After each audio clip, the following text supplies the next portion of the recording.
আজকে আমাদের এখানে যে মহিলাদেরকে যে ভিক্ষা দেওয়া হচ্ছে, মহিলাদেরকে যে ভাতা দেওয়া হচ্ছে, সেই ভাতা প্রসঙ্গে তুমি কি বলতে চাও? তোমরা কি বলতে চাও? দাদা একটু সামনে আসো, বলো।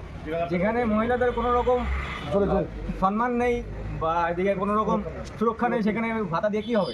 1500 2000 টাকা দিয়ে কি হবে? মা বোনের সম্মান চাই, আমরা চাই মা বোনদের সুরক্ষা। তুমি সামনে আসো, সামনে এসে দুটো কথা বলো। হ্যাঁ, বলো। আমাদের লক্ষ্মী ভান্ডার চাই না, আমাদের মা বোনের সুরক্ষা চাই। যেখানে মহিলারা বেরিয়ে যেন নিজেকে মনে করতে পারে না আমরা সুস্থ পরিবেশে আছি, যেটা দেখানো হচ্ছে সুস্থ পরিবেশ অ্যাকচুয়ালি না। রাতে 10টার পরে কি বলে 8টার পরে বেরোনো যাবে না মহিলারা, আমাদের কথার ব্যাপার যে মহিলারা 8টার দিকে বেরোতে পারবে না। আমরা কোথাও দেখেছি যে মহিলাদের 8টার দিকে বেরোনো যাবে না, মেয়েদের 8টার দিকে বেরোনো যাবে না? তাহলে মেয়েরাকে পড়াশোনা করবে না, নিজেদের কর্ম বা এগুলো করবে না? মহিলারা তো কাজ করে কোনো না কোনো কোম্পানিতে, কোনো না কোনো অফিসে, তারা কি কোনো রকম কাজ করবে না? তারা ঘরে বসে থাকবে? একটা মহিলাও তো ঘরের সংসারের একটা হাল নিতে পারে, অবশ্যই নিতে পারে, যেগুলো পড়াশোনা করে। তো দিদি তো এইভাবে বলতেছে যে 8টার পরে কোনো মহিলাদের বেরোনো চলবে না, মহিলাদের রেপ হচ্ছে। কেন রেপ হচ্ছে? আপনার হাতে তো আইন আছে না? আপনি তো আইনটা দেখছেন।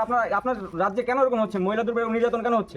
এদিকে আরজি করের মতো একটা ব্যাপার ঘটে গেল দেশের কোনায় কোনায়, এই নিয়ে আন্দোলন কিছুদিন দেখার পর এটা কেমন করে ধামাচাপা হয়ে গেল? ব্যাপার কি? দুর্গাপুরে ল কলেজ, তারপরে ল কলেজ এগুলো সব ধামাচাপা হচ্ছে, ব্যাপার কি? তারপরে এদিকে মেডিকেল কলেজে জানাই হয় না, অনেক ব্যাপার তো সামনে আসতেও দেয় না।